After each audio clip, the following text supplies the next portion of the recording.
Welcome to Nightlight. Step away from the mainstream and gather around as we enlighten the world and our realities and travel this cosmic journey we call life. Join us as we share with you and provide that beacon that can guide us all to a better way.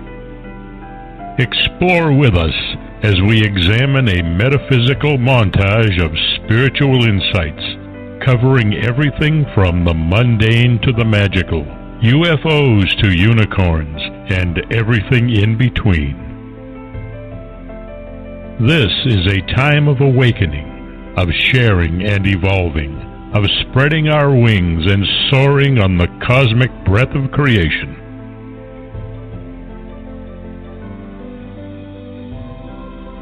Come and join with other light-minded spirits as we weave our lights together to seek understanding, enlightenment, and, with a little luck, some wisdom.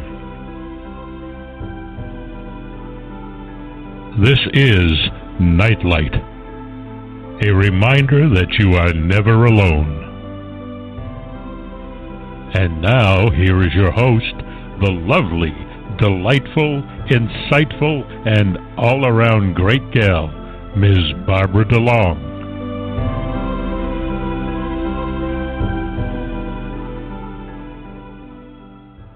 Welcome to Nightlight, everybody. I'm so glad you could be with us tonight. I want to thank, first of all, Ken Quiet Hawk for his intro. His voice is amazing, and he and his wife have a wonderful website, nativestorytellers.com. Please visit it. It has a tremendous amount of material on it, and native storytelling is an ancient way of preserving wisdom and history and magic. So please check it out. Tonight I have Michele Avanti with me, and this is a show both of us have been really looking forward to. This is a night where she takes her astrology charts out, and I take my predictions out for this year, and we check it out and we see what's coming for us. And I can't tell you how excited I am. I know she has been preparing, and she has got herself surrounded by a clutter of charts. Happily, the way I do predictions, I don't need charts. So I don't have that much paperwork in front of me, but in some ways hers can be a lot more accurate because, you know, she can really pinpoint where everything is and what the energies are going to be, and I just go by what Spirit gives me, and often Spirit, its timing frame is a little bit off. So, Michele, welcome again to the show. Awesome. So great. I love when we get a chance to kind of see the year coming up in perspective and get a feel for what's going to happen this year. Always remember, though, astrology gives images, it gives pictures, and consciousness has the ability to change that. So nothing is set in stone. Only our consciousness it's the ebb and flow of our consciousness that makes these pictures become what they resonate as. So, absolutely. We do predictions. We don't do prophecies. So, with predictions, there is always the capability of humanity to make changes and shifts and go in a new direction, in a heartbeat. So, and actually, however, one of the reasons I like doing predictions is because sometimes when we predict certain things, the consciousness activates and we blow the energy out of the prediction so we can turn it into something much better than what we're seeing. So that said, we've got a lot going on. Well, I know that when I sat down a number of times before I actually dove into my predictions because I kept feeling unsettled, I kept feeling in turmoil, and it was like, oh, I'm not in the right place to do this. And then I realized that it was the unsettlement, the internal turmoil wasn't in me. It was in what I felt was coming, and it felt to me like this next year was going to be one, not chaos, but turmoil. And it felt like it was in almost every month. So I don't know what you were picking. I kind of really told people when I put the predictions up, look, sit down, have a drink in one hand, and read with the other. That's probably a very good way to look at it, you know. as we open, you know, this year up, you know, astrologically speaking, I work with ingress charts. That's the first thing I look at because those are the points of power, and that's the way the ancients always identified what was coming to the nation. And we do that by looking when the sun enters one of the cardinal signs. That would be Capricorn, for example, which it entered on the winter solstice. So December the 21st, it entered and began the first ingress chart, which goes all the way till we get to the spring equinox, which will activate on the 20th of March. So that's the first period we look at. Then we look at the next period, which, of course, is the Aries ingress. And the Aries ingress is, oh, my Lord, for centuries. It's usually the one that, much like Aries, tends to have a lot of really challenging moments. You know, that's the beginning of a lot of wars happens during the time of Aries.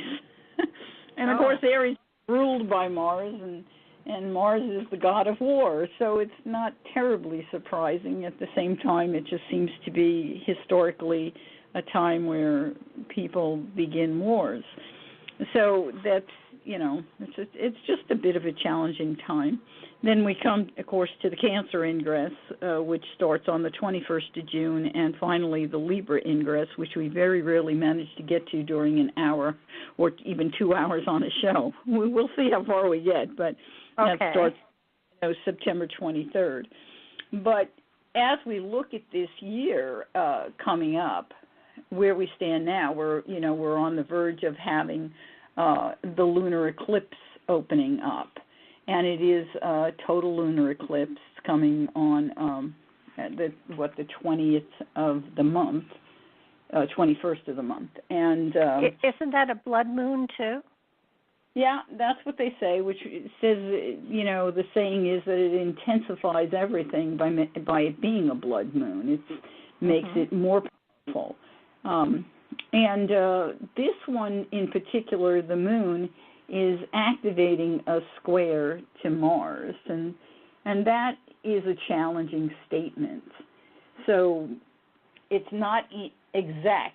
So we don't have a partile experience, but it is activating it within a 24-hour period. It will be square to Mars, and that combination can cause a challenge. It can be a challenge of fire, a lot of fire energy, a challenge of some kind of war, or a breakout of some type of military experience against people. So, you know, like a terrorist attack or some kind of gunshot problem, which we've seen way too many in the United States. And the square to the moon in Leo can be involving children, could be involving a place like a club or a social outing. So we've got that sitting there, and that is, you know, not the best information I have for anybody. It's not like exciting, but it's still, you know, it's kind of a warning statement. I don't have the location in the United States where it would activate. We still don't have an astrological program that I can whip this information into and just wind it around and find that. So it takes a lot more effort. But nonetheless, if anybody's listening, I would say, you know, if you're planning of any big event you might be attending, that's a time I probably wouldn't do it. Just in case, just to be a little more cautious. You know, never be afraid, but still always best to be, you know, what they say, be forewarned is to be safe. So, you know, so you're looking at like the 21st, 22nd is a time frame I would probably not. But fortunately, the 21st happens on a Monday, and most people are not, you know, going anywhere on a Monday or a Tuesday. It's not like it's on a Saturday or Sunday. So so hopefully it will have no real repercussions. However, if it does take place in a school zone, we don't have much choice. We don't have any control. But anyway, the eclipse is there, and, I hope that it does not turn out to be what it could be. Anytime we have a challenge, the challenge is to step up and take control of what it's asking us to do. And what these planets are asking us, the moon is all about nurturing, and in Leo it says having fun with children, nurturing children in a way that allows them to learn to become leaders. And Mars in Aries says take action. So it's a statement that says you are challenged to take action to help children learn through entertainment how to become leaders. And actually, if you go back to the Parkland school shooting, that is exactly what the outcome of that experience was. Many of those people have become activists. So I don't know, what this is going to do, and hopefully we deflate it by speaking about it and it becomes absolutely nothing. I always prefer that, but I can't say what will happen. I can live with that. Yeah, so that's, like the very first thing I see as I'm looking. This also is a statement because of that combination here that's saying that we need to look at this. We need as a nation, because this eclipse is visible in the United States. And when you have an eclipse that's visible here, activity of that eclipse activates in the location where you can see it. So it's not like China has this problem, it's America that's going to experience this. It's here on this continent. Okay. And the time frame for this particular eclipse it's a long one. It starts after midnight, so it starts 23 hours is just before midnight, so it's about 10:30 at night, and it goes until the next day at 3:48 in the morning. So that's about a 4-hour period, almost a 5-hour period, which isn't that bad when we have lunar eclipses. If it was a solar eclipse, that would run 5 years, but with a lunar eclipse, it's only 5 months. So that should make us feel better. 5 months? Yeah. That means that the energies that are involved and that activate during this eclipse, the statements that the planets are making to us, what should we do? What are we supposed to learn? Where are we supposed to go from here? Will become very active during that time frame. Okay. So the effect of it will be felt for 5 months. Yes. Okay. So now I don't know if you saw anything like that coming up, but that's one of the things I'm seeing. I did. Yeah, I mean, the challenges, the things breaking, people breaking. Yeah, I saw. I'm not sure now. 5 months. Yes, I saw riots. I saw the National Guard.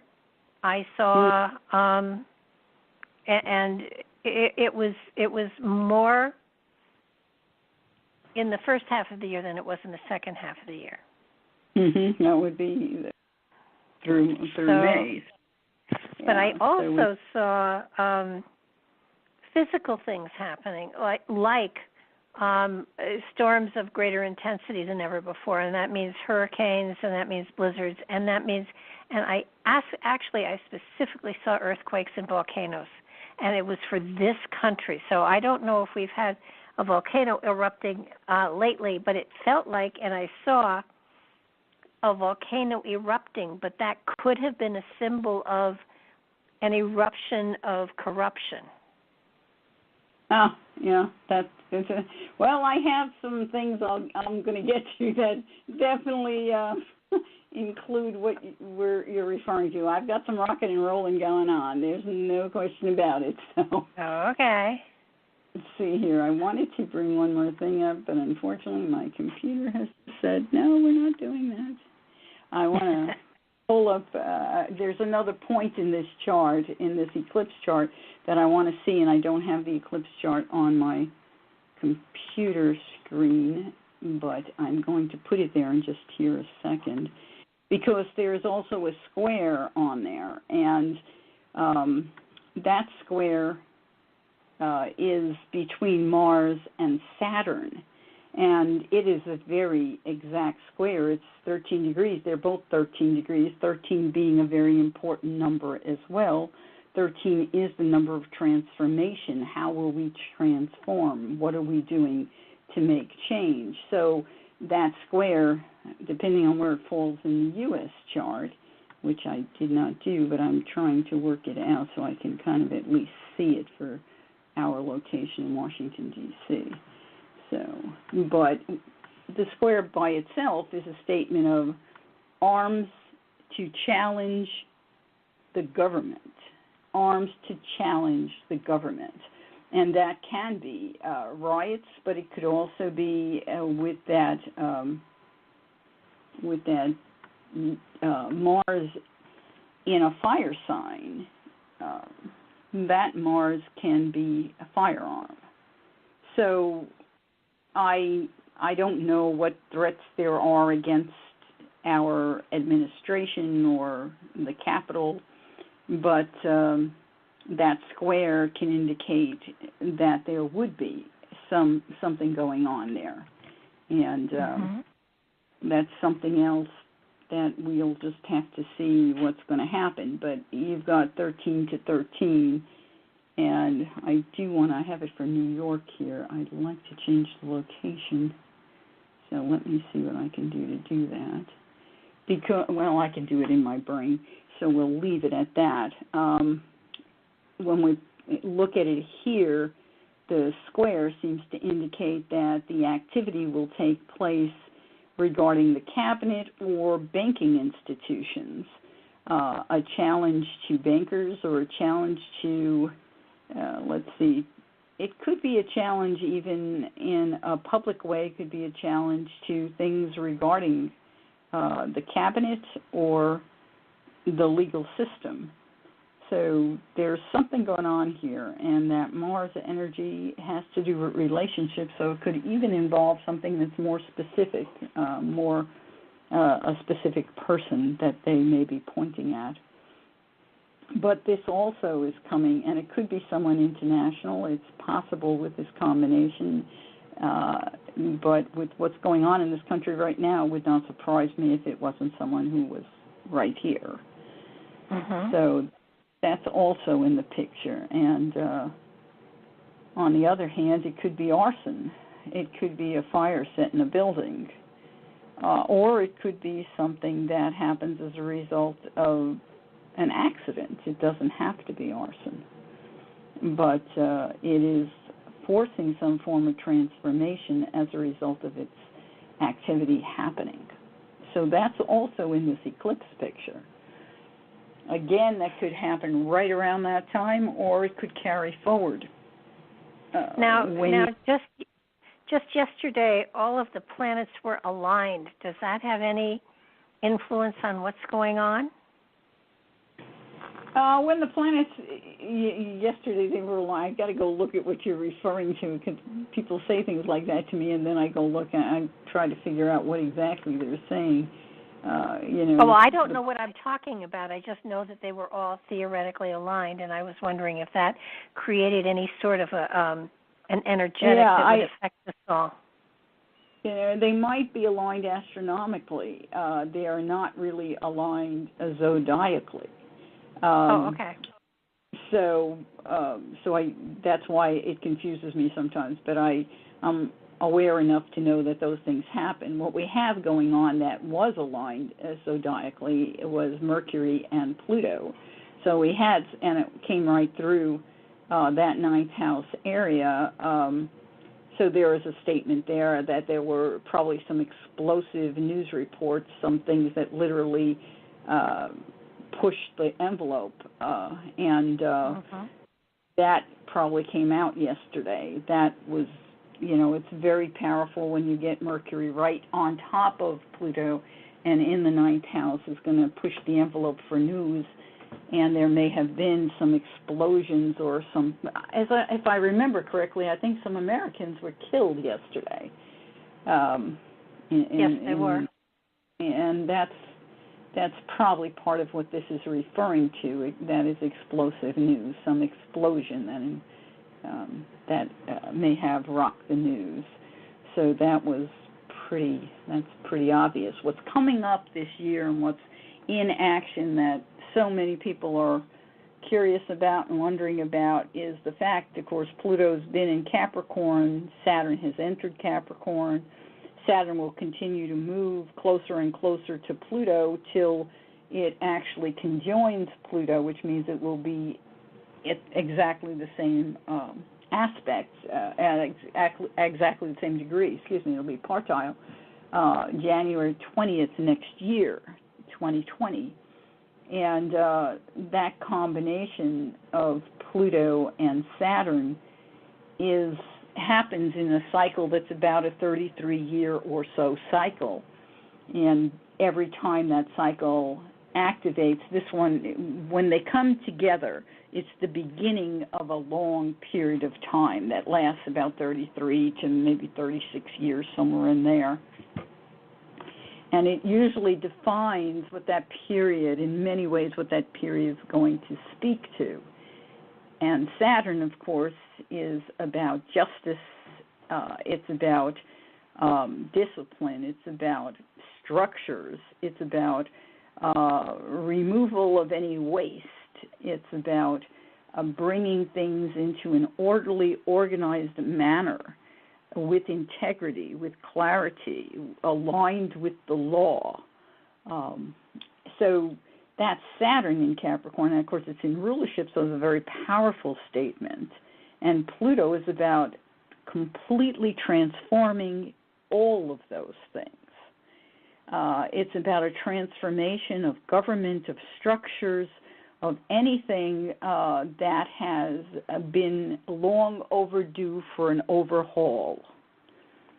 So when we put Saturn and Pluto together, we begin a cycle that's like a reset of everything that has to do with integrity, government, infrastructure. All of those things come under review, and we will transform them over that period of time.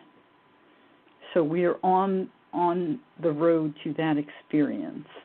And every time we do that kind of experience, over the history, if you go back over the history, going back to like the 1800s, you'll see that if we go back to the one that took place right there in like 1850, it was the beginning of the end of slavery. It took us all those years to get to a point where we came into balance, and at least with that.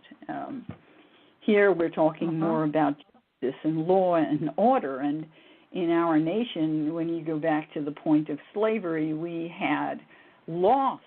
There was no groundwork for integrity there. It was gone. We look at our country today and we say money is driving our country. Well, back then, money drove it so much that human life was not considered humanity. And we had to take another step in consciousness and say, no, we cannot do this anymore. Now we're at another point where we're saying we need to transform our entire legal process and our government so that we come into alignment with what we know is right. And, of course, the U.S. chart for years now has been working towards us realigning with what our values are. The question of who we are has been asked, and we are now working through that process to identify what is it as Americans we value. What is truly important to us? Is it the things? Is it the people? Is it our talent? Is it our money? Is it our power? Is it our health? We have a whole slew of things on the table. And as we come into this point. And what's going to happen, of course, next year is you won't just have Saturn and Pluto together. We're moving into a time where it will be Saturn, Pluto, and Jupiter, all of them. That is really powerful. And, of course, we're building towards that this year. But Jupiter is where we expand everything, and we welcome the international energies, and we open up doors for import, but we do it in Capricorn with that activity with Saturn in a very lawful process. So it wouldn't just be open doors, but it would be a legal, regimented open door, which is what I think we've been all striving for a very long time in terms of our immigrant process. What do we do about that? And we have some stuff coming up that brings all of that up again. So let me just go to some of my notes. How's that sound? That sounds good.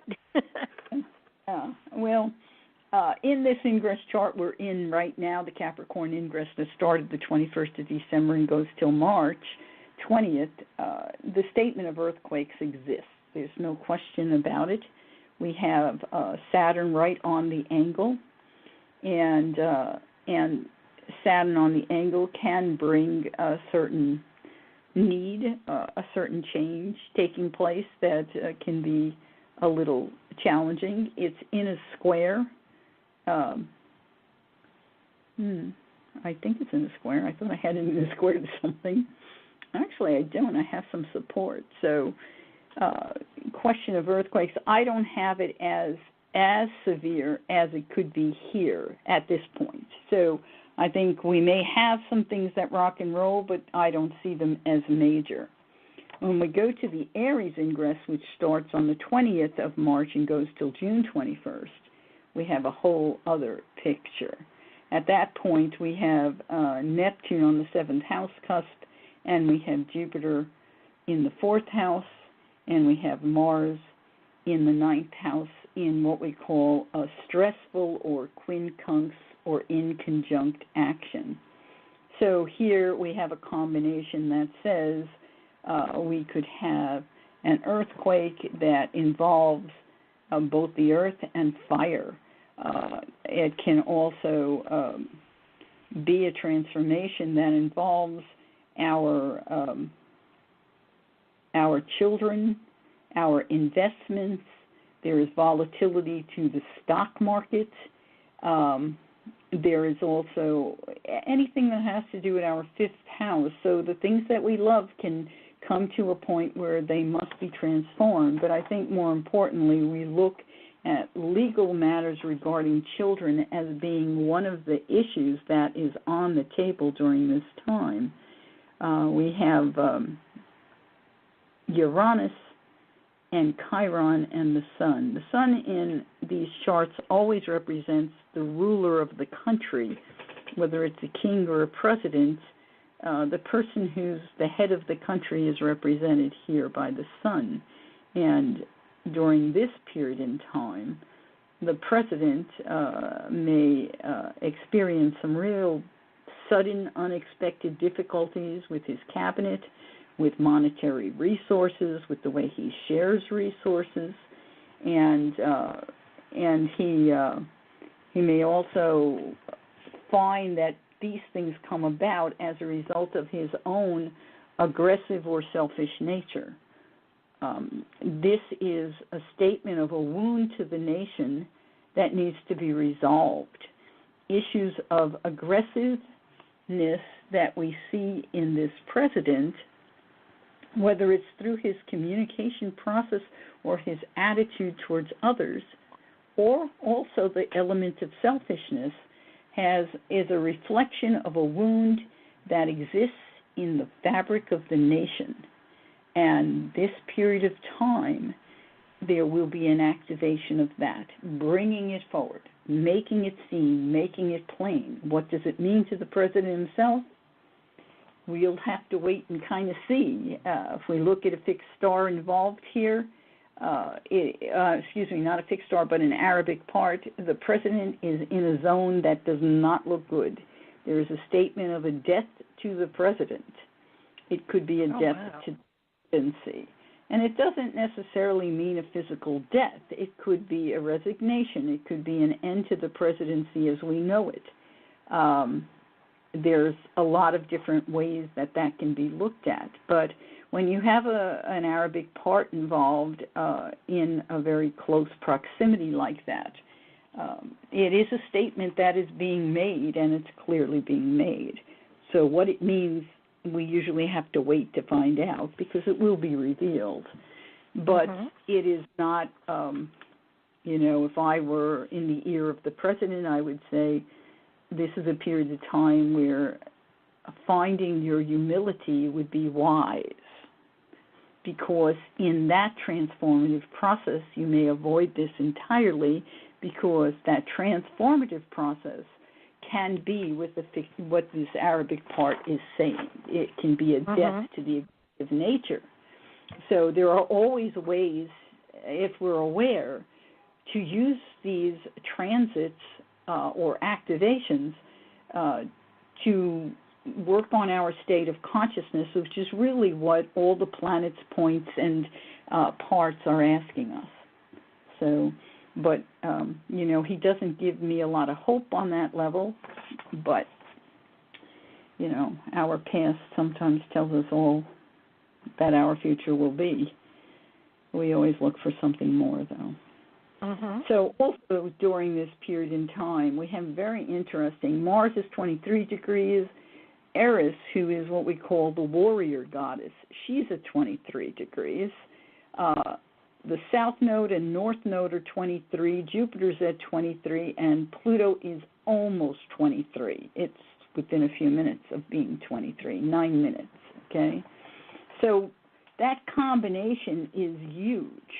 That combination can be part of an earthquake process, but it also is a statement that clearly identifies women activists making challenges, challenging issues of international law, challenging issues regarding children and how our dollars are being spent. And it even states basically that these activists will push for Supreme Court reforms. They're pushing the court system. They're pushing the legal system. So it should be a really active period. This is not a quiet chart. This is a chart that's basically off the charts. It's so active.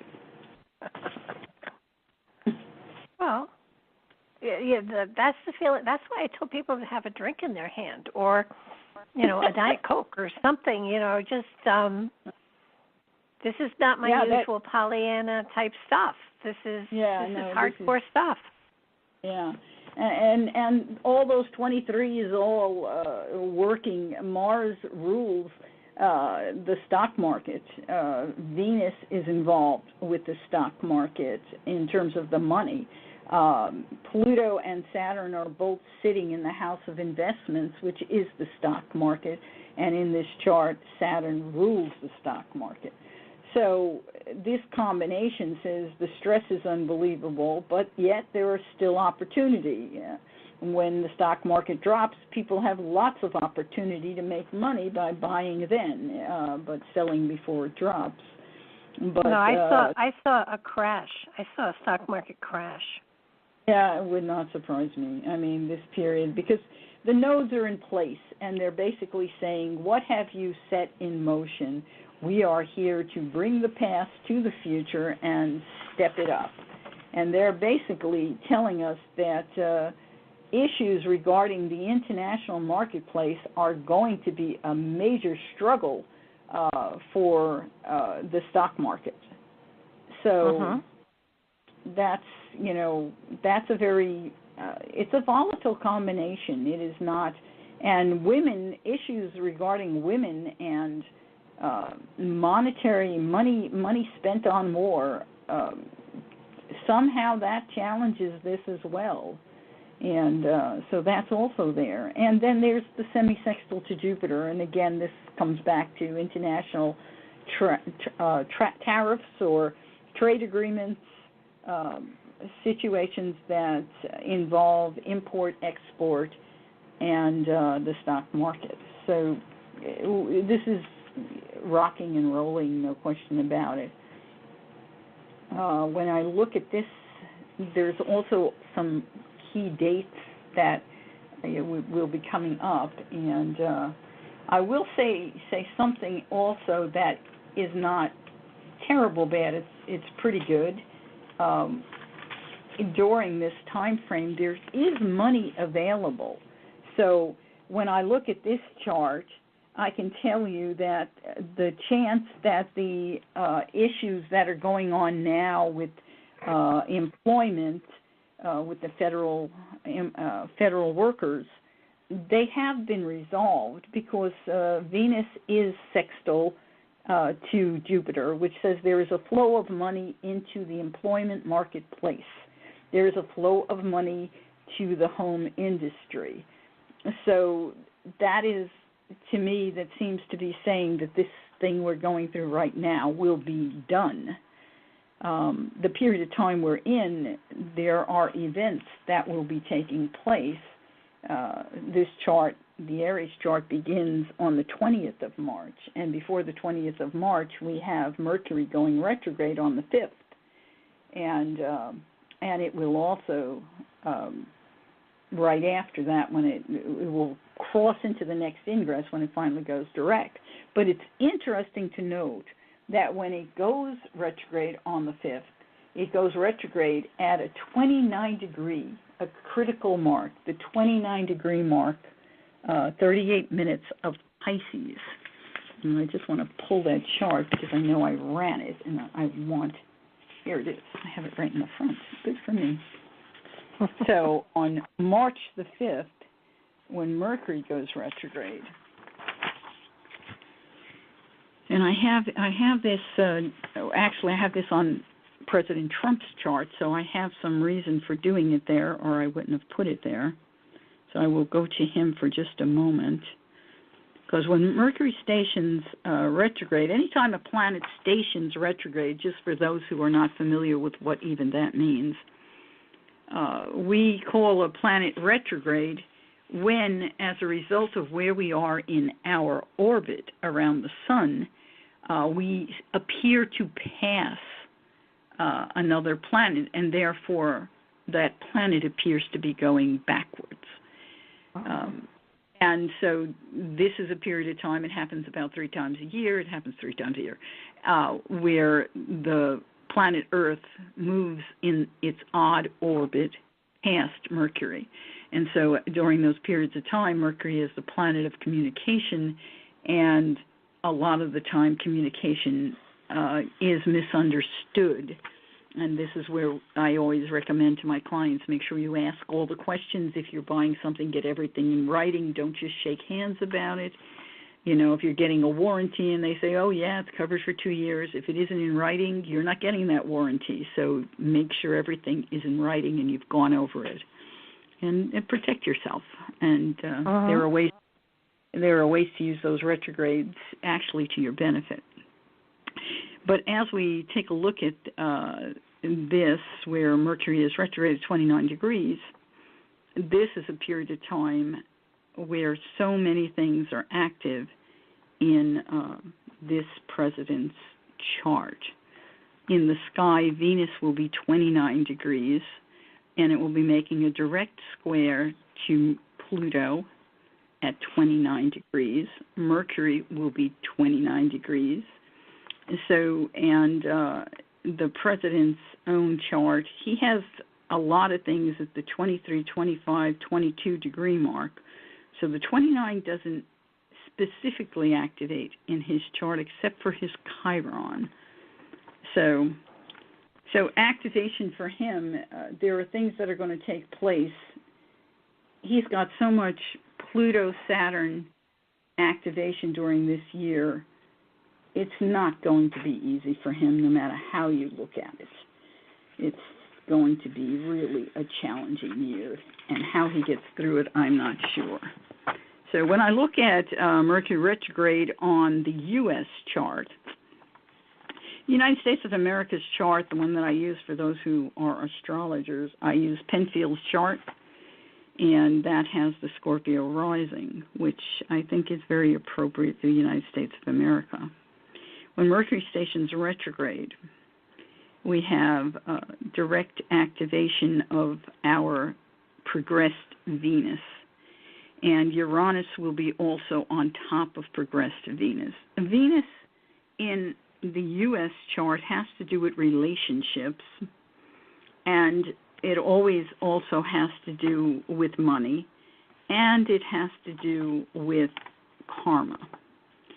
So putting Uranus on Venus when Mercury goes retrograde in the 6th house, which is the house of employment, and Mercury being placed in the 5th house, which is the house of investments, and it's making what we call a semisextile, a frictional statement. There will be a sudden change if we have not already overcome this situation we're experiencing now with federal workers not being paid when they should be paid. This will change at this moment suddenly and unexpectedly. On the other hand, if we've already resolved it by the time we come to March the 5th, then it will be revisited and we will have a sudden re-examination of all of it. Mercury going retrograde at 29 in the 5th house and activating Uranus could also bring a sudden stock market problem. I want to see where Mars is. Now, are you suggesting that this close down of the government could go on that long? I am saying, yes, it's possible it could go on that long. I have not seen a specific resolution to it, and I've certainly been searching for that. It doesn't mean that it will go on that long, because surely I could miss that point.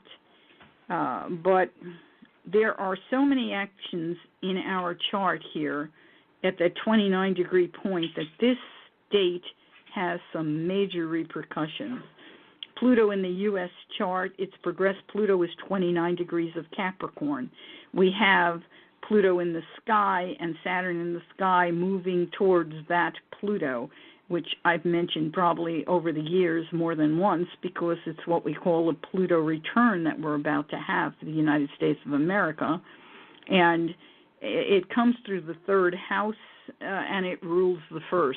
So the statement is we must transform the way we think about our government and about who we are. This is a time for transformation. Coming up, of course, in January of next year, it's going to be hitting even harder. So, but here, Mercury in its retrograde space is smacking these things. It's slapping them and saying we have to look at this. And there is a sextile here between Mercury retrograde, stationing retrograde, and that Pluto in the U.S. chart. And that says that there is an opportunity to transform the way we think about our investments, the way we think about our children, the way we think about education, the way we think about international issues with children, regarding children. And there are also a revision or a transformation of the way that we think about how we are to support our people, our military, our vets, and our federal workers, and anyone in our workforce for that matter, because Venus in the 6th is our entire workforce. It's also the house of health. The fact that Venus is in Aries, though, points more toward veterans,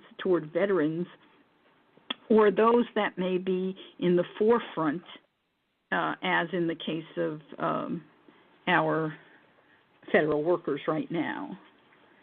Now, so I've gotten a couple of questions from the chat room, and they keep asking me, so I'm going to throw it out at you. Do you see a wall of some sort ever being built?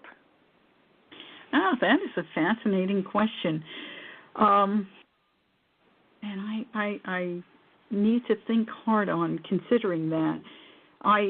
Everything, the fact that Saturn is in Capricorn speaks to a wall. But we don't have anything specifically here in a space where I can say I see it being built. The fact that Saturn continues to move towards Pluto and will conjoin Pluto next year makes me say that the chance of the wall being built as a wall is unlikely. However, the statement is we can transform the way we see a wall. So we may have something that is built more to the standards of technology rather than to stone or metal or steel. Talking about steel slats, as I believe the president is speaking about now, would involve Mars or Mercury to really be working with Saturn. And in the U.S. chart, the progressed Mercury is 17 Libra, so Saturn is basically making a square to it, as is Pluto. So that's not any help. When we look at the natal Mars, it's 21 degrees of Gemini, which I think is fascinating because that is conjunct the sun of the President of the United States. So that's interesting. But when you look at Saturn in the sky, that is what we call an inconjunct, which means it is stressful and unlikely to manifest as a physical entity.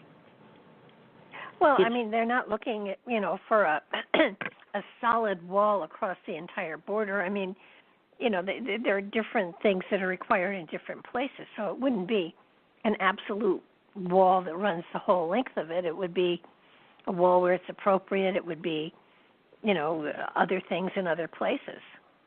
Yes. Well, I think, they've already appropriated in the last bill. They appropriated what he asked for. And then he turned the bill down because of what he was told by others. And they were willing to up that, but they don't want to make it a physical wall. And that makes sense. And based on what I see here, I would say they're going to keep that from happening. Mars in Gemini in the natal chart and Mars in Libra in the progressed chart, both of them can speak to ideas, aggressive ideas, but neither of them, with the activity from Saturn, are creating a physical wall. So, where will it go? When you look at the movement, of Mars progressed in the chart, you have to go 4 years. About 4 years. So it's possible that 4 years from now something will have been created that fits what has been discussed. But it will take time. It will not be, anything will be done overnight from what I can see here. But, discussion continues. Nothing with our government happens overnight. And it's true, but, sometimes Uranus comes into play and we have suddenly something happens. It's like, light your fire. I don't know. Well, when you were talking about the government and transition and changes and shifts and justice and integrity, I keep looking at our Supreme Court and I don't wish her any ill, but Sotomayor, I think they're going to have to stuff her and stick her in a chair there because I don't see her lasting for another 6 years on the Supreme Court. I'm not going to kill her off, but I'm just saying I don't see her lasting on, the whole thing. We've got a number of trying. I mean, RGV is certainly one determined human being, and God bless her. God bless them all.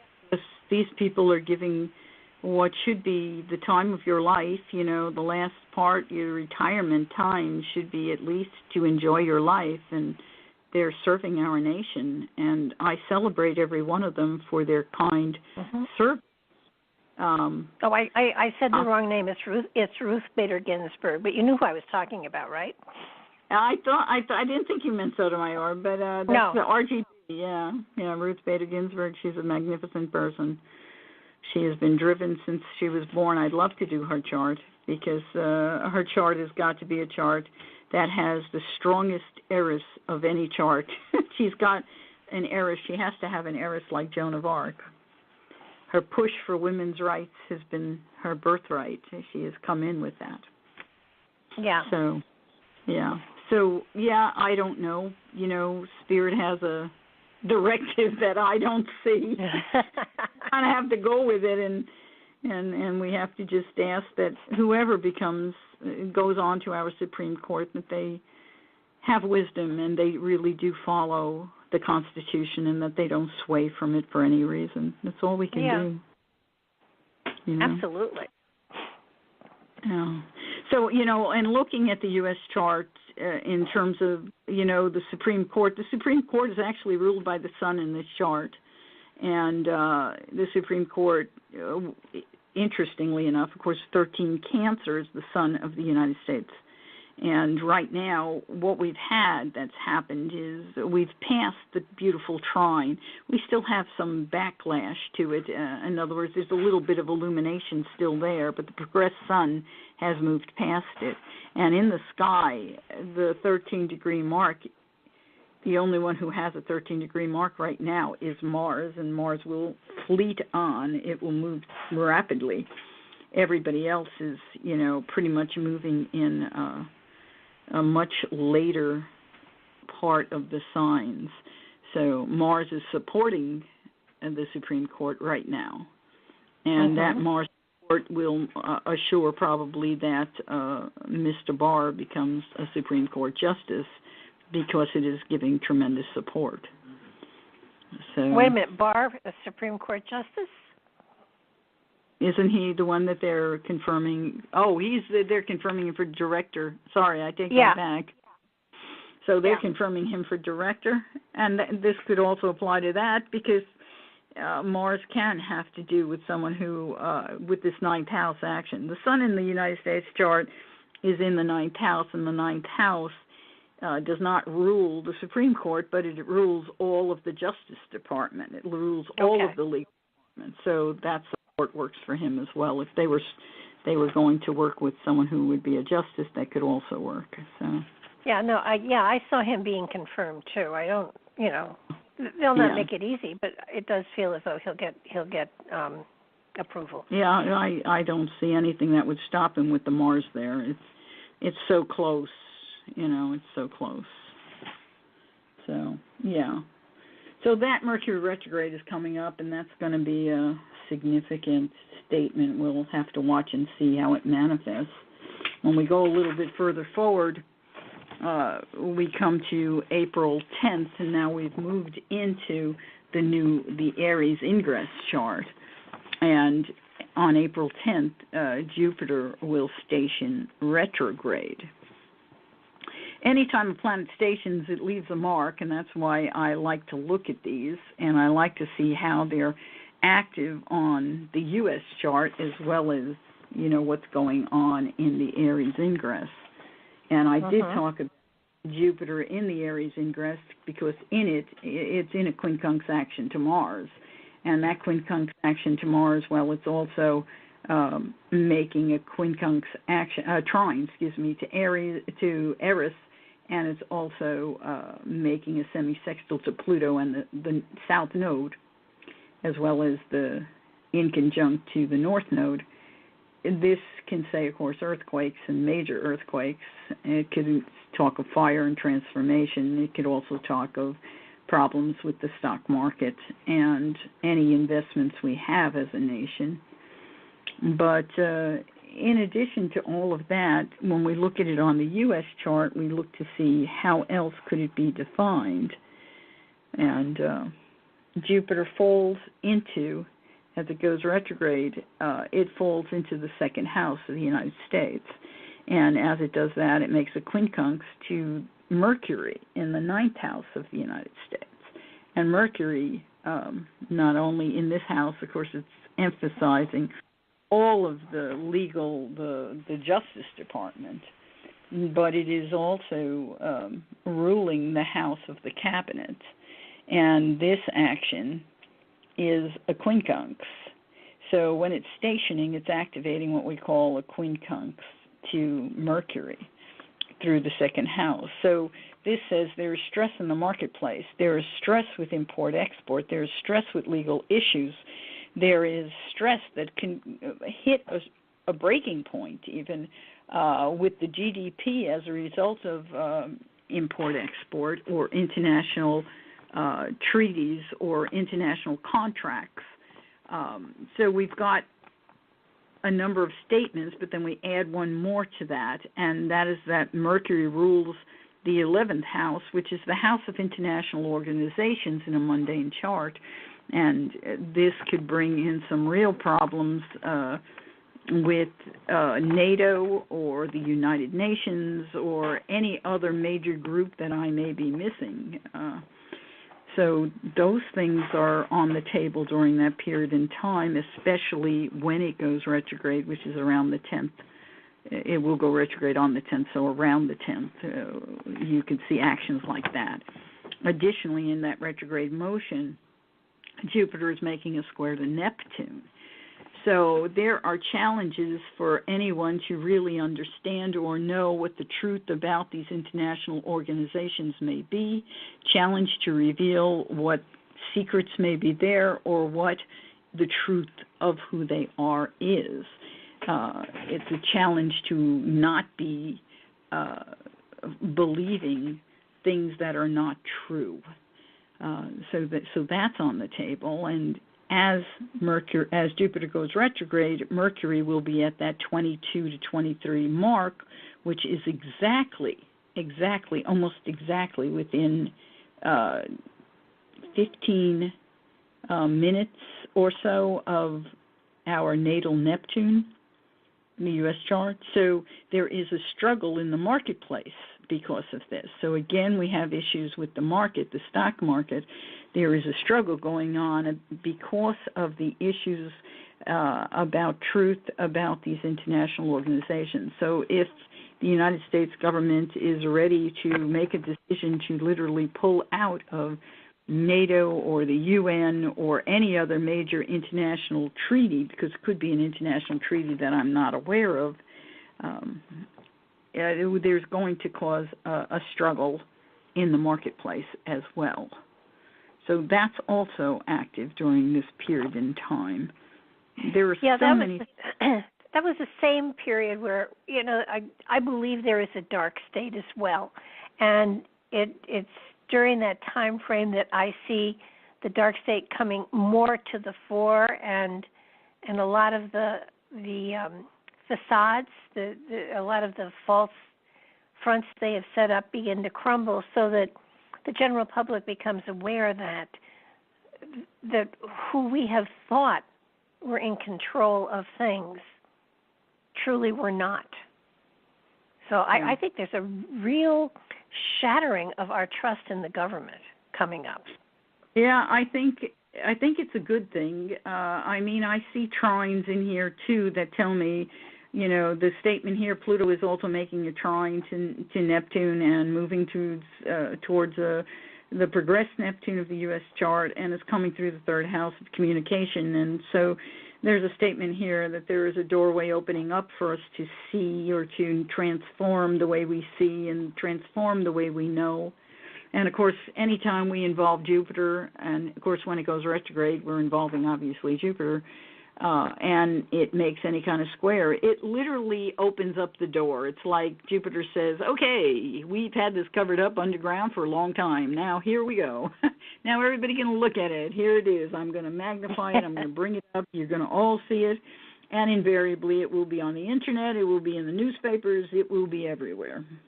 Yeah. So you expect plenty of news around the 10th of April because it will be there. This is not anything that has been hidden regarding international treaties will suddenly be all over the papers. And that, of course, may also include the stock market issues. So, yeah. So that's coming. I told a lot of people that this was not going to be a year to speculate. You only lose money if you sell your stock.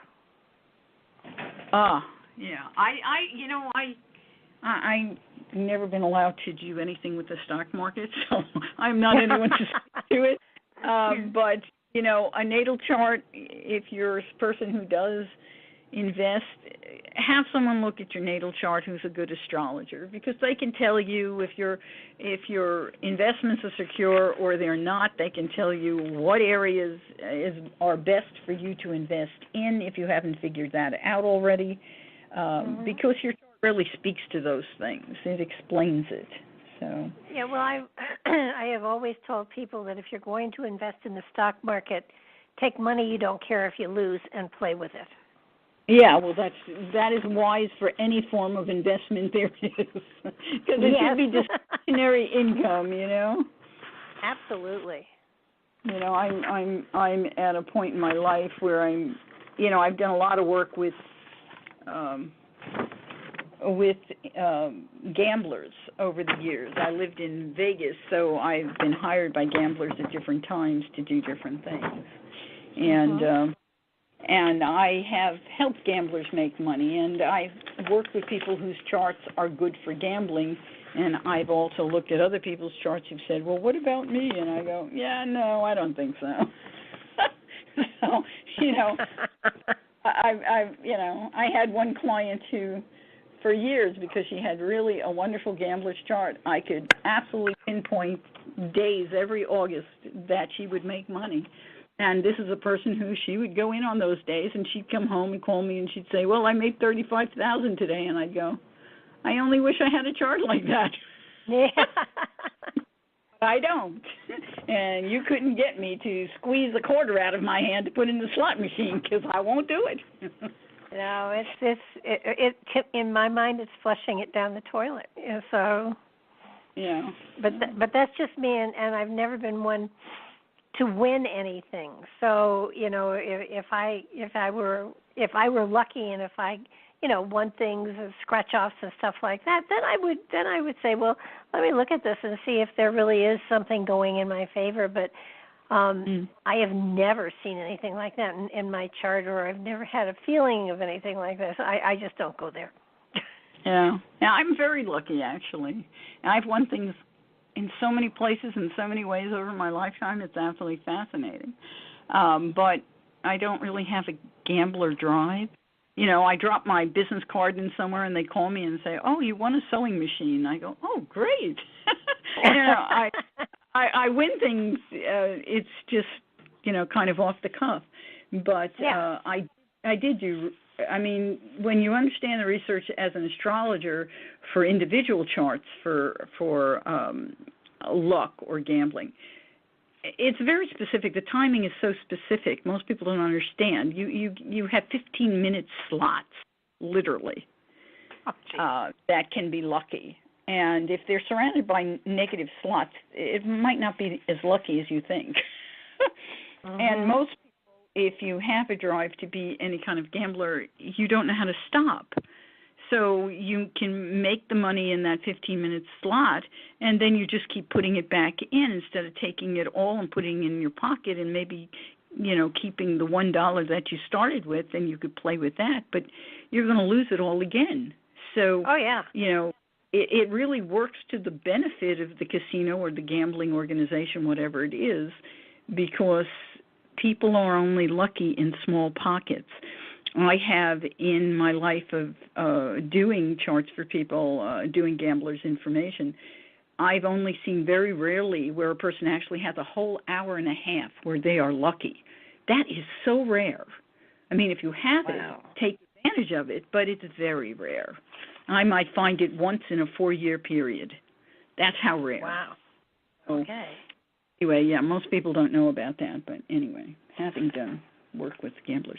So let's go take a look here. I thought I had pulled up, but I don't seem to have printed it out, so I'll go off of this one. Saturn is also going to station on April the 29th. It will station at 20 Capricorn 31 minutes. And as it goes forward in stations, we have more activity taking place. And Saturn, when it stations, Saturn is the one who is most known to bring about earth tremors or earthquakes. And at the time that Saturn is stationing, Pluto has recently stationed on the 5th, and Jupiter has stationed on the 10th. So Pluto is not far away. It's very close at 23 degrees. The nodes in the sky are 21 degrees. Jupiter is around 24 degrees, and it's retrograde applying. So both Pluto and Jupiter are applying. So this could be a period where we're going to see other earthquakes, especially so if Mars is active. And Mars is not on that day specifically active, but it will be about 4 days later. So you're looking at around the end of April, and the beginning of what comes after April? May. The beginning of May. It's any time now, Avanti. About the beginning of May. So you're looking. I mean, it's the 29th, so 30 days had September, April, June, and November. So you've only got 1 day left there, and about 3 days or so after, or maybe 5 days. It's going to be somewhere in that zone. Yeah, so around the beginning of May. Again, that could be a serious a quake, a transformation, something of the Earth, and it may involve fire. And with Mars is in Aries, so Mars in Aries brings the air or the wind and doesn't necessarily bring fire, but it will create more fire because it is in an air sign. So the winds would probably be moving at that time. Is that a period of time that there are, fires in California, or is the fires in California are usually in the fall, aren't they? They can happen. They usually happen in the summer. We usually have fires in the summer when the water has reached its lowest and the trees are driest and the underbrush is driest, and then we have an accidental lightning storm because in like July and August there can be summer lightning, and summer, it doesn't always come with a lot of rain, and as a result it strikes a tree or underbrush because it's all dry and lights a fire that goes thousands of acres. So usually it's in the summer, but this weather has been switching. It's been changing tremendously. Oh, yeah. But if you have an earthquake and the winds are not quiet, it's hard to take control if fires come through, and this is indicative that there would be fire along with that earthquake. So now, do you see any sort of volcanic activity? Because I saw volcanoes in the United States erupting. This could also be a volcano. Anytime we're involved with Pluto action, and that's the thing about Saturn and Pluto being so close together, they can activate volcanoes. So let's just take a look again at that Aries ingress, and Pluto in the Aries ingress is activating Jupiter. So it is possible that would be, I usually expect Pluto to be in the 4th house or Saturn to be in the 4th house and activated by Pluto, and I'm not seeing that, but that does not mean it's not there. This is the U.S. chart's ingress. And if we take this and move it to California is a good 3-hour difference, and this will go, it could bring Saturn right onto the 7th house angle, which would indicate a possibility. I did not run charts for the states. Oh, yeah, no, and that's the thing, that's why, I wish I could come to one of these with every chart I want, but it doesn't always happen that way. I have the ability, though, to, let's see, we could just edit this event chart and bring it to, let me go edit it, and make the city Sacramento, and because that's the capital of California. And let's make it for, when did I say, April 29th, 2019.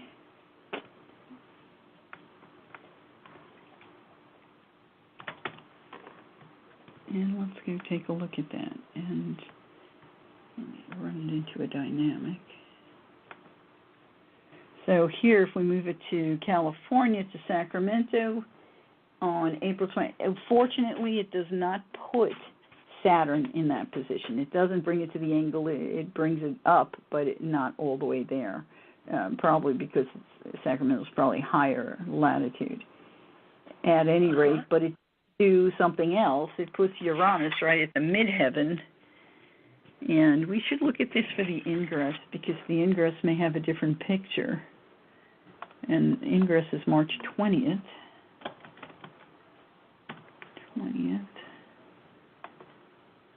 And let's see here. We're close.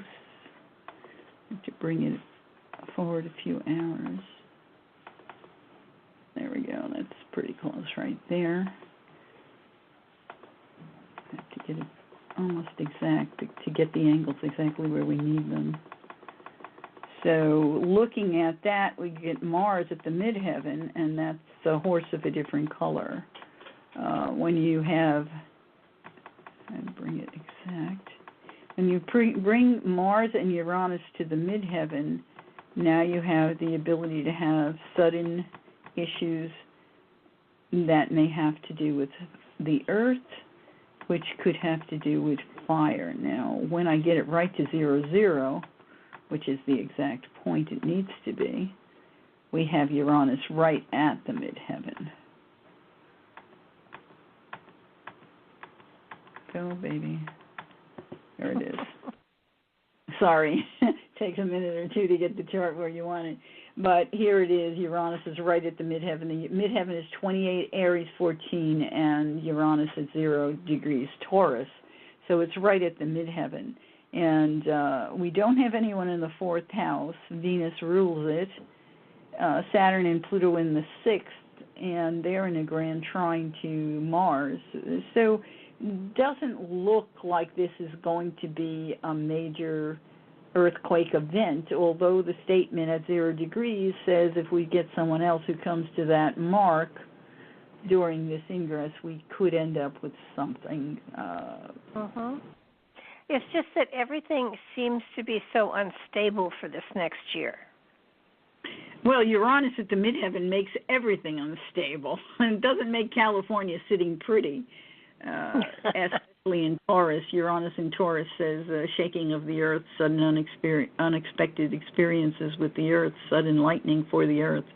That's the statement of Uranus in Taurus in a mundane fashion. It is not making a direct square to Pluto or Saturn. If it were, we'd have real problems. But in this chart, you have Mars also up there in the 10th house, and at 23 Cancer, it's actually making a trine to Pluto. And so there's opportunity there to protect or to transform in some way the issues that may regard fire in the forests or in the Earth area. There is a quincunx to Jupiter. Jupiter does not rule the Earth here. It doesn't rule houses, and it doesn't rule any of the angles. So that quincunx is stress, but it looks like it's stress that has to do with children, has to do with investments, has to do with the market. Are you there? Oh. Yeah, I'm here. Did I lose you? No, we lost you for a minute, but you're back. Oh, okay. I don't know where I went. I've been here the whole time. At any rate, that quincunx has more to do with the stress level regarding the public face of California and the issues of investments and children and maybe also technology. It may have a lot to do with technology. That's part of the investments of the state of California. So there may be some challenges. But yeah, I'm not seeing major fires or earthquakes. Doesn't mean they're not going to be there. This is going by the ingress alone. If we move this forward to June 21st, and then we have a completely different picture. Oh, this is not a good one. So here you've got a whole, let me move this back a few hours. Maybe we can get that sucker off the nadir. Yeah, when we move it back, we do get it off the nadir, and that's good. So when we move it to where the ingress chart is actually taking place for Sacramento, California, we've put Saturn and Pluto back in the 6th house. They're in complete opposition to Mars and very, very significant opposition to both Mars and Mercury. And those are close. They're not on the ascendant, and they're out of sign, but they're still within 12 degrees of it, from what I can see. It's about 6 and 9. It's a little more than 12. 6 and 9 is a little more than 12, so they're not really a high leg. So that they're saying, this statement is that there is tension, there is friction, there is a need to stabilize, to protect. And that forces from the past, issues from the past regarding the Earth and regarding fires on the Earth and regarding the air, and the issues of is there enough water, there is a struggle going on. But not basically saying we're going to lose tons and tons of land this year. Uranus, again, is at the midheaven, not good, because that can just, it's like a loaded gun, you know. Uranus at the midheaven, you bring these planets just a little further around, and you've got a spark. So if I were to move these forward a few days, that would be the time that I would be looking at.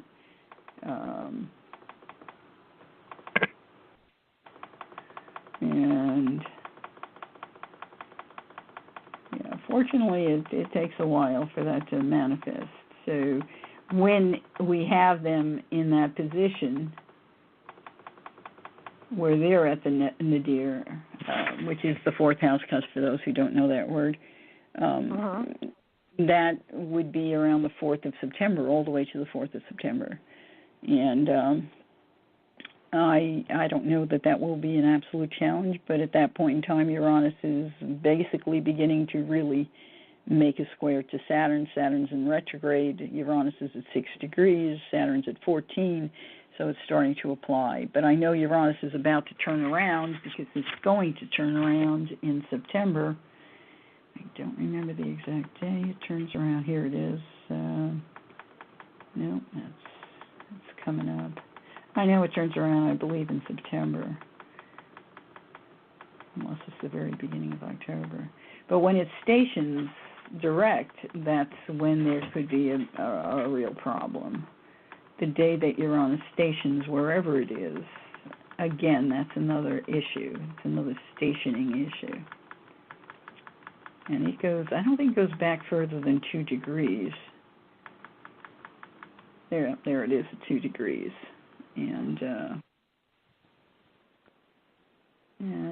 that is, I take it back, that's all the way into January. So it doesn't go direct until then? I thought it went direct before then. And that's what my computer says. So my computer is nearly always right. My software program gets corrupt, which it did the other day, and I had all kinds of stuff I had to do with it. But Uranus went retrograde on August 11th, so it doesn't station direct until January the 14th. So here you have this other issue going on. When it stations direct, you also have all these planets coming together, Saturn, Pluto, the Sun, they're all together, even Mercury are together at that point in time where it stations direct. And when it stations direct, it's semi-sextile to Chiron, and it's also in a sextile to Venus. So there could be sudden changes in the monetary system in California during that time, which look like they're actually good changes, but it's going to bring up a lot of information, literally transform what people are doing in that state, what the government's been doing that sabotages the people in that state. So there's something good that's going to come out of this, from what I can see for California. So stuff from the past is going to be brought up, and they are going to transform it, and it looks like it'll be very successful with this combination. So that, I think, is really good news for California. And I'm not sure what that has to do with, let's see, it may have to do with their legal system. It looks like it may be their legal system and could involve higher education, could involve anything to do with imports, exports in that state, because they've got plenty of customs in that state. Oh, and of course that involves children, because children come into that state, immigrants. So we just have to see what that turns out. But I would make a note of that for January of next year for California. Okay. I don't know where anything's going to take me when you ask me. I go places. Sorry. No, that's okay. It was a nice trip. Yeah, so let's go back to the ingresses if I can. I need to. We haven't looked really at the cancer ingress. We started to, and that's the one where. Did I talk about this yet? This is June 21st. It begins. No, and it goes all the way to the end of September. So when we look at this one, here we have Jupiter at the nadir, fourth house cusp. It's on the angle, and Venus is at the midheaven. So you have Venus and Jupiter opposing each other, and Jupiter is retrograde. That's not the best picture for money. That's stating that there's some kind of struggle going on with export with the GDP overall for the United States of America. There's a struggle going on there. They're looking to create some kind of balance. The home market, physical property, housing market, there's a struggle going on with money for the housing market. That's not the best news either. And that 18, on this ingress chart, unbelievable, Neptune stationing retrograde on this ingress chart, and as it stations retrograde, it is making a direct square to Jupiter. Wow. That's kind of a long-term statement, and Neptune in this chart has to do with relationships with our enemies as well as with those that we have relationships with as a nation. And that square says import-export, because Jupiter in Sagittarius always involves import-export, as well as it could involve travel, international travel as well. Challenge of enemies, challenge of knowing what truth is or knowing who is who. A question of recognizing who is really the enemy is part of this statement. There can be challenges with gasoline, oil, any underground resources, challenge of import or export regarding them.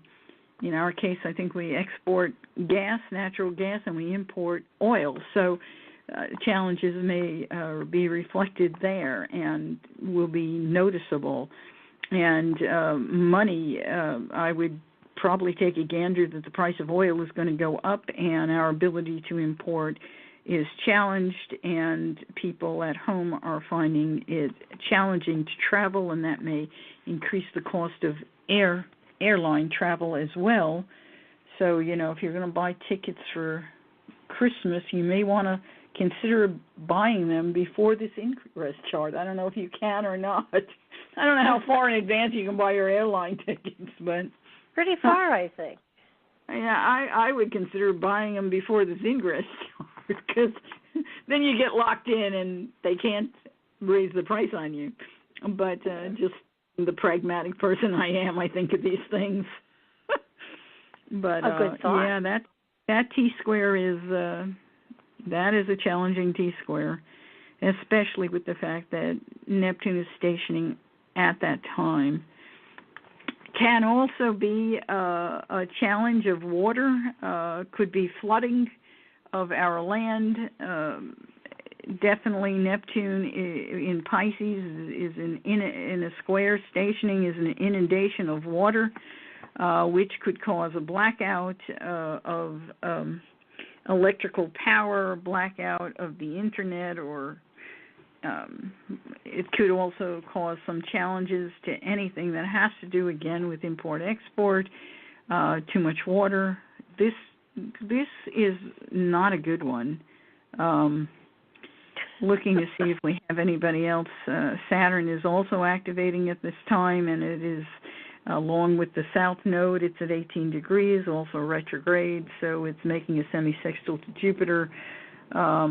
So again, there's friction regarding government, regarding the, here we go with the market again, the stock market, any investments in property, issues with the government and the cabinet, issues with legislation, can be issues with the Supreme Court as well. There's a whole bunch of statements here. Wow. Not the best chart. The people seem to be supporting what's going on, though, so that's not unusual. Americans are so good at coming together and saying, we can help, we'll help each other. God bless Americans. We are an amazing group of people. At any rate, there's a lot of support coming here from Americans, and this can also be from the military. This could be Coast Guard. This would not be our international types of military. This would definitely be, and it could be even, we could call them militias, but they're American citizens who come together as groups through organizations or service of some kind to support and help those who are being challenged by this. It looks like an inundation to me. It looks like water. This looks like floods that may also cause some fires, but definitely electrical outage, and a challenge for money, a real struggle for money. There is some struggle here that may involve communication as well. Getting out the information may be a bit of a struggle as well. So I don't know if cell phones will be as active. That's an interesting statement. So that's the first thing that is incredibly noticeable here in this chart. Our income, our economy, our homes, money in terms of resources, where we share resources. We have Uranus just sitting there at 5 degrees of Taurus, and Chiron at 5 degrees of Aries in the 7th. So there is some statement there that's indicating there is friction about bankers' money, mortgages or tax money.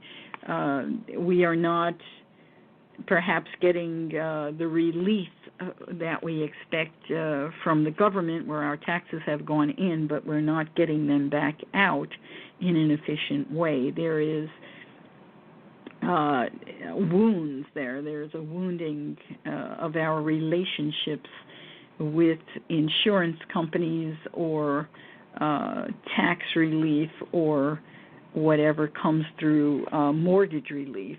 So something else is going on there, and that struggle seems to be something that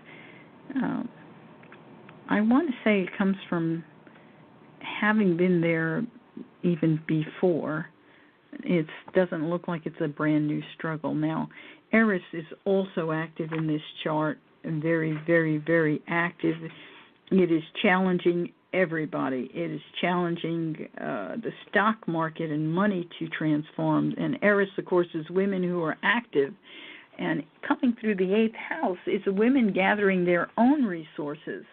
And it can also have to do with activists about reproductive rights, especially with the square to Mars, Mercury, and squaring back to Pluto. This can also have to do with children and reproductive rights. So there's also something else going on during this period where, again, women are very active in challenging this stuff, challenging it through major organizations, the organizations that are here. I want to say it has to do with the cabinet.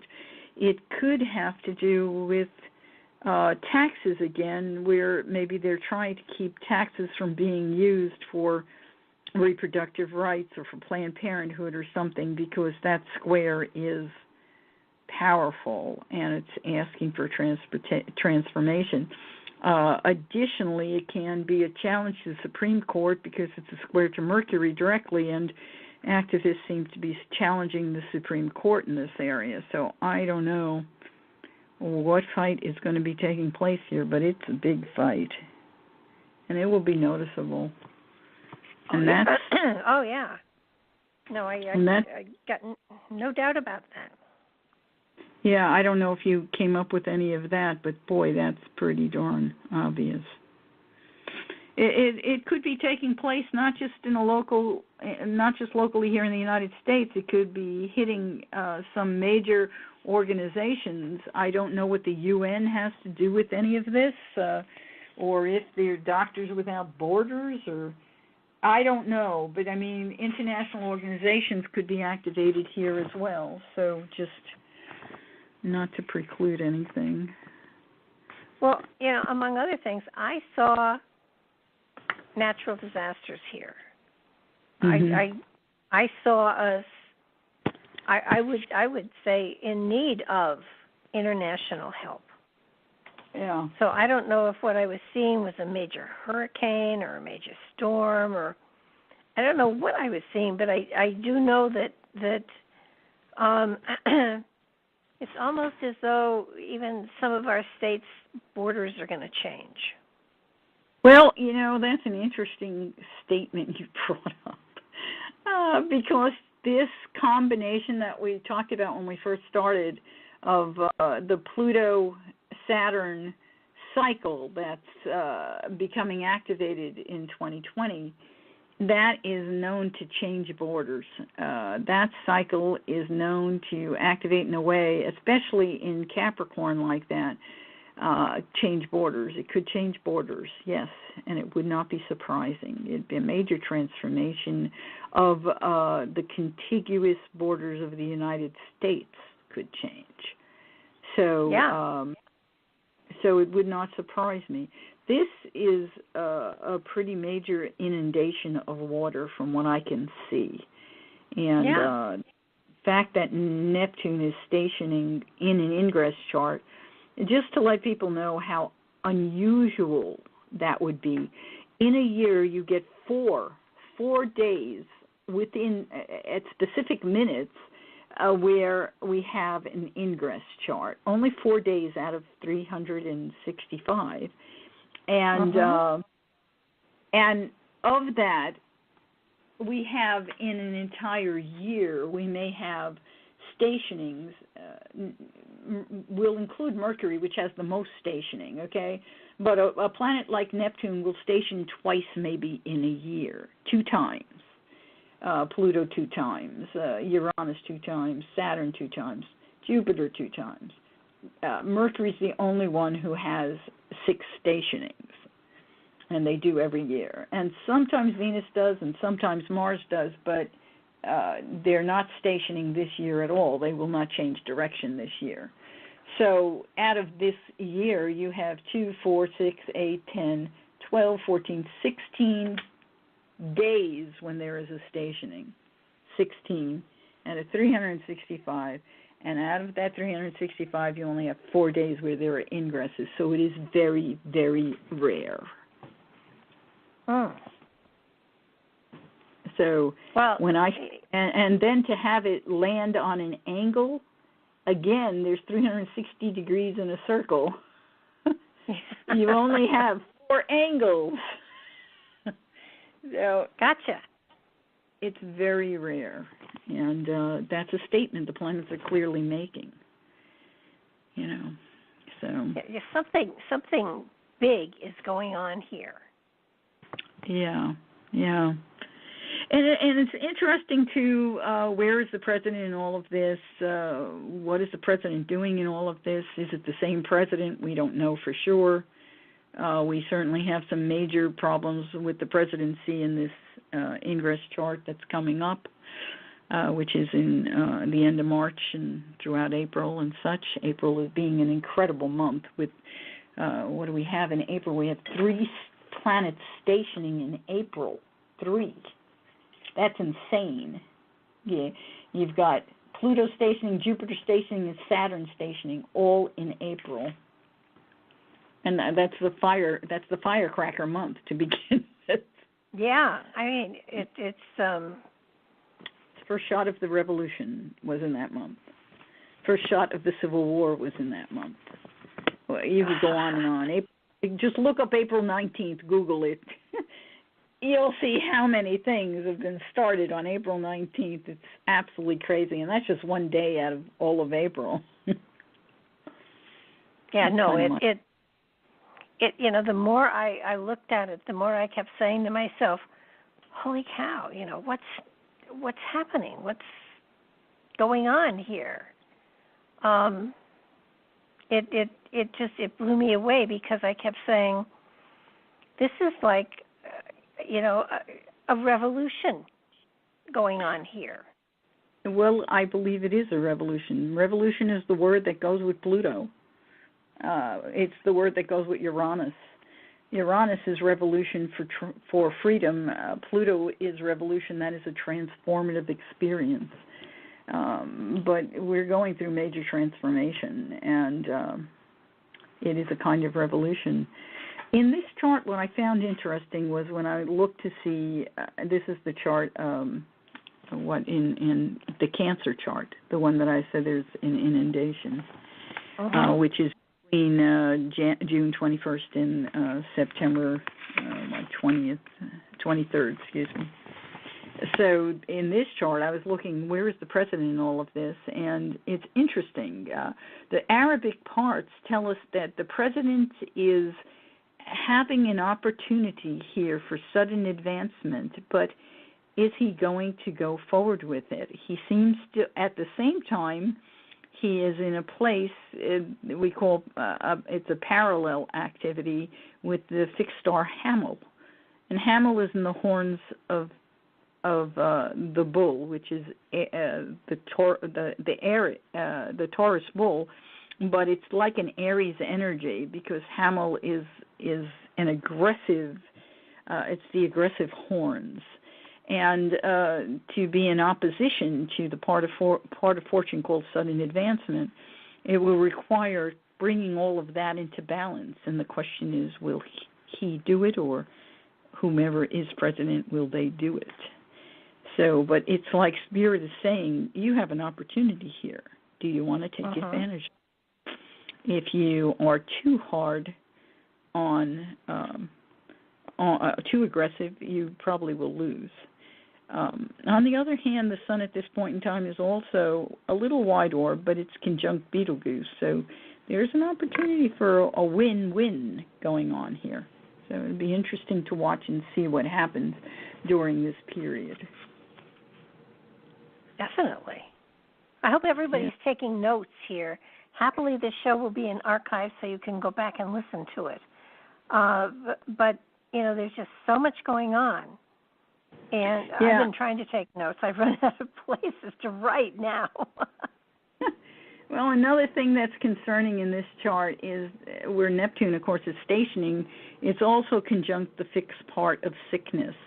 And when I look at the 6th house, which is the house of health, we have the moon in this house, 19 degrees of Aquarius, and 19 degrees of Aquarius is in what we call a semi-sextile to Neptune, so there's friction going on with sudden, unexpected issues. Even though the American people seem to be protected because there's a trine to Venus, and that nearly always protects the physicality, that doesn't mean there won't be some losses. There is a quincunx going on from the moon to the north node, and, of course, a semi-sextile to the south, which also activates Saturn. So there could be a disease of some kind that is activated through this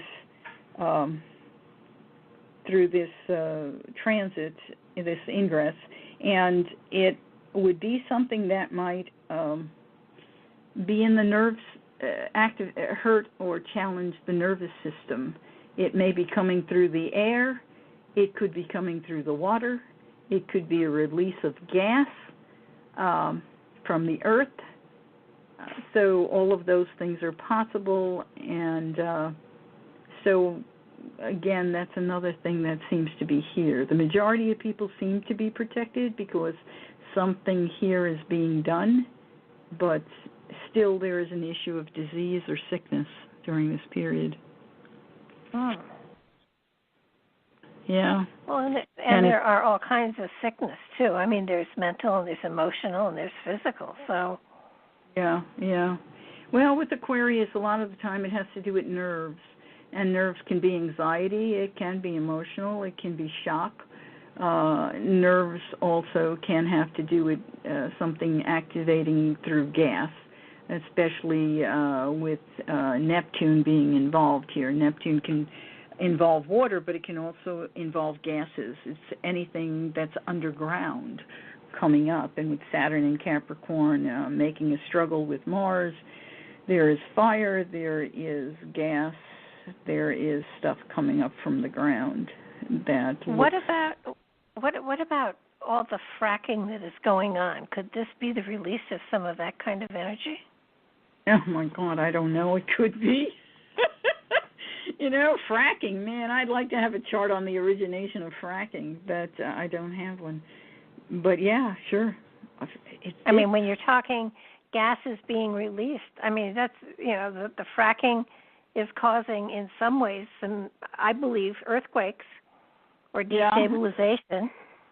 And if Absolutely. that's the case, I agree with you. It could be.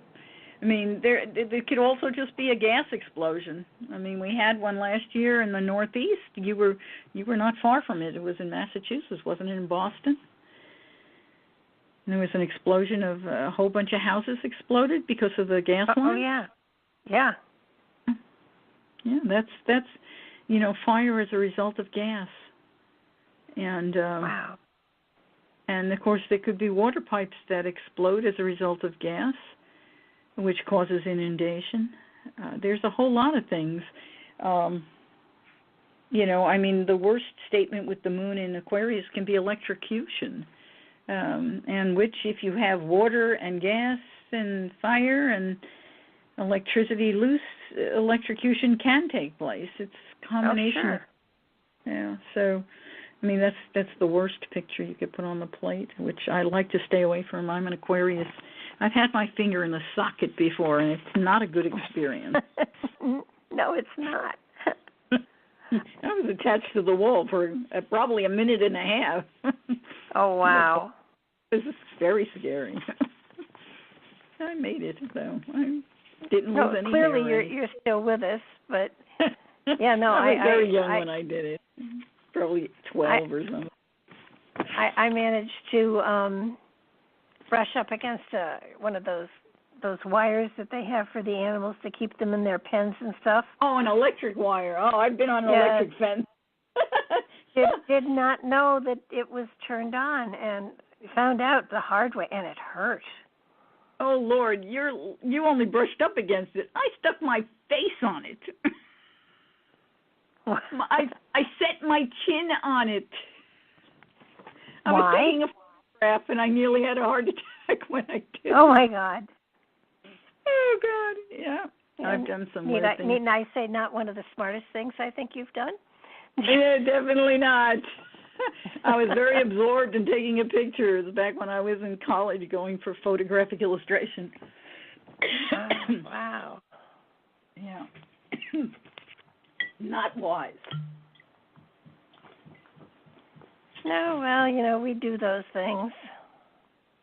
Being an Aquarius, electricity is something noticeable. Yes. So that's, looking at that Cancer, I'll see if I can just talk a little bit about the Libra before we close up here. Yeah.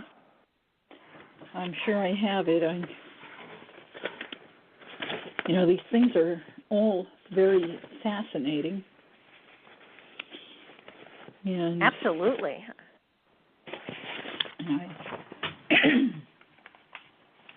Strange, I'm not seeing. Oh, I know, I have it on a 4-way. We'll just look at the 4-way. because I'm not seeing it printed out. Okay, let's look at that. I haven't actually looked at that at all yet. So,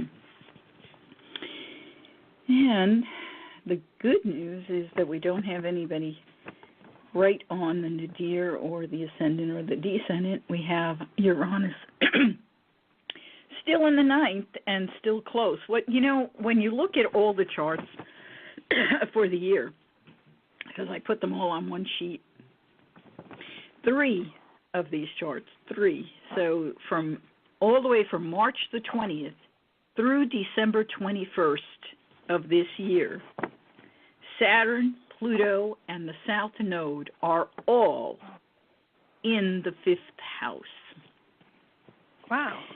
And that's interesting, unusual that we should have 3 charts that manage to keep them in that house. That's very unusual. And what is it?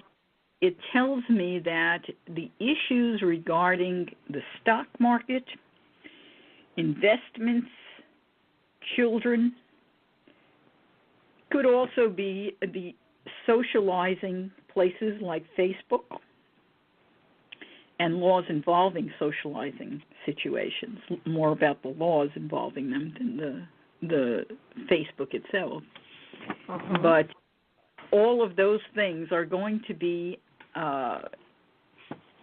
connecting and active and noticeable for the next 3 quarters of this year.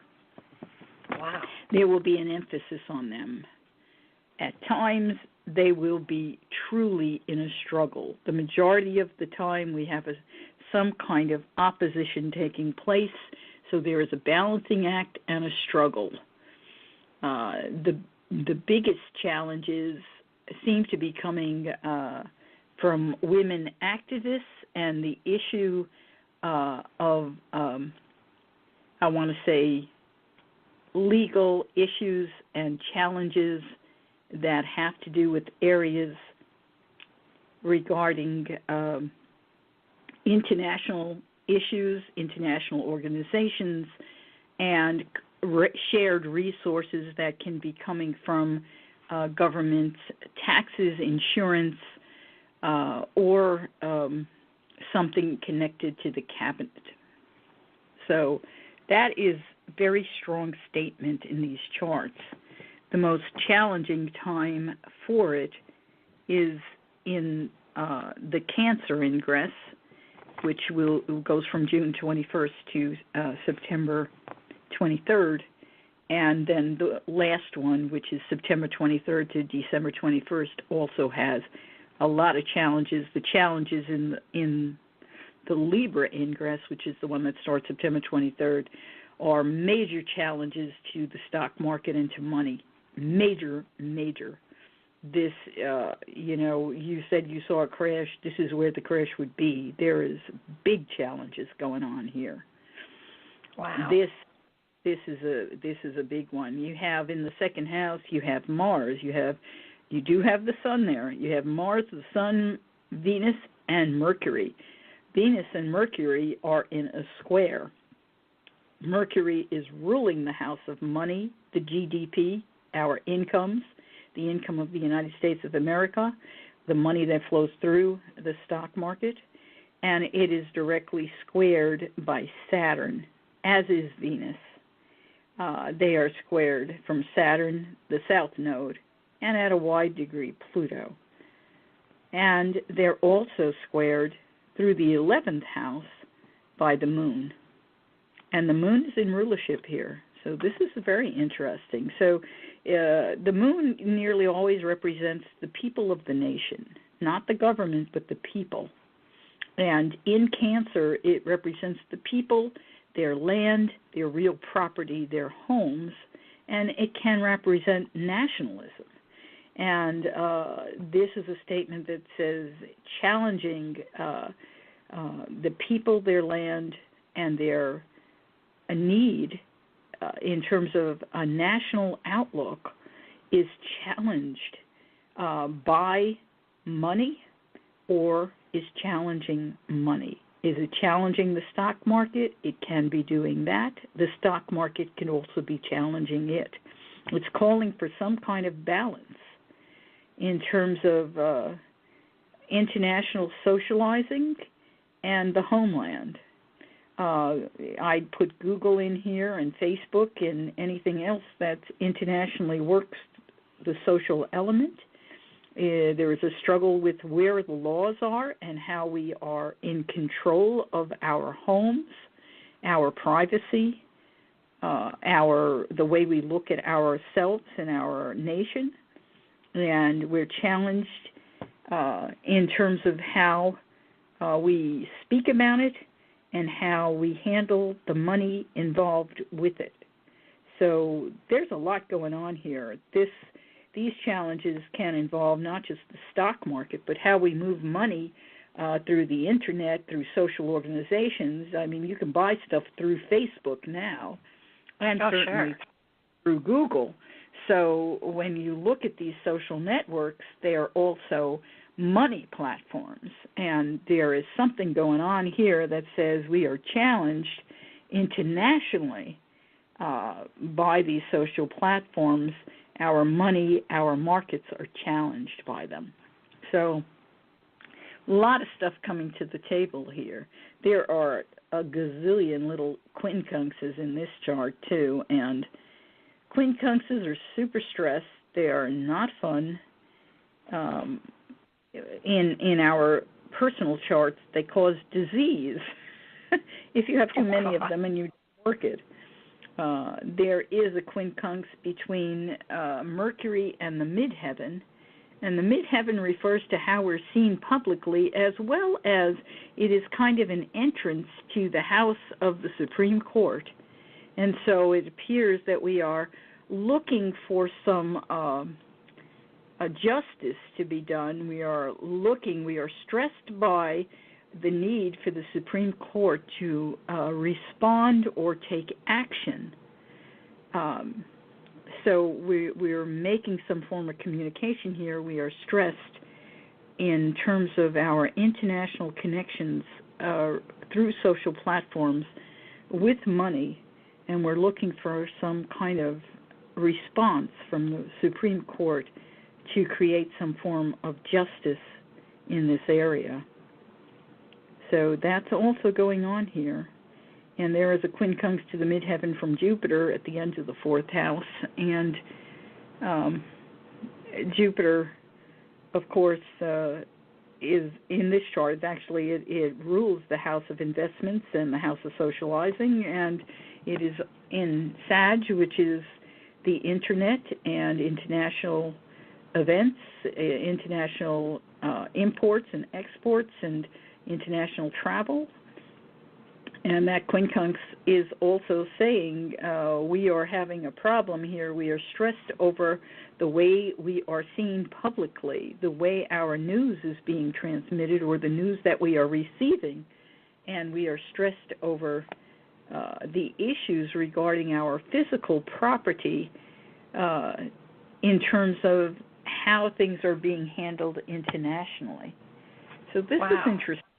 That can bring in so many things, from, international people purchasing property in the United States, which we have never closed that door. That door is wide open. We have people who, we have banks in the United States, like Bank of America, that's owned by a Japanese company, I believe.